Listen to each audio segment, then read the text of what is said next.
அடுத்த மாடல் என்னன்னு பார்த்தீங்கன்னா, நிறைய பேர் நாட்டு வளையல் நிறைய டிசைன்ஸ் கேட்பீங்க. இது அதிகமாக பெரும்பாலும் விரும்பின மாடல். ஏன் அப்படின்னா, நாட்டு வளையல்ல அதிகமாக கோல்டு கிளிட்டர் மேலே இருக்கும். ஒரு சில பேர் விரும்ப மாட்டாங்க. இது பிளைனாக நீட்டாக சிம்பிளாக இருக்கும்.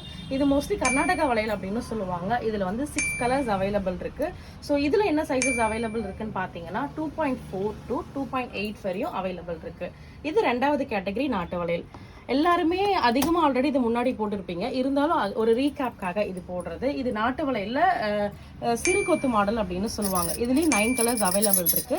என்னென்ன சைஸ் அப்படின்னு பார்த்தீங்கன்னா 2.4 இருந்து 2.8 வரையும் அவைலபிள் இருக்கு. இது சிறு கொத்து. இதுல கெட்டி கொத்து மாடல் அப்படின்னு ஒன்று சொல்லுவாங்க. இதுதான் கெட்டி கொத்து மாடல். இதே கம்பேர் பண்ணும்போது வளையல் கொஞ்சம் திக்கா இருக்கும். அது மேல இருக்க கோல்ட் கோட்டிங் பார்த்தீங்கன்னா ரொம்பவே ப்ராடா இருக்கும். இதுல என்ன சைஸஸ் அவைலபிள் இருக்கு பார்த்தீங்கன்னா 2.4 இருந்து 2.8 வரையுமே மிக்சிங்ல அவைலபிள் இருக்கு. நிறைய பேர் என்ன ரெக்வஸ்ட் பண்றீங்கன்னா 2.10 12 கேட்டிருக்கீங்க. கண்டிப்பா ஒரு 1 வீக்ல அரைவல் ஆயிடும். ஆனா 2.10 12ல இப்ப வந்து பச்சை, சிகப்பு, மெரூன் ஒரு 4 to 5 கலர்ஸ் அவைலபிள் இருக்கும்.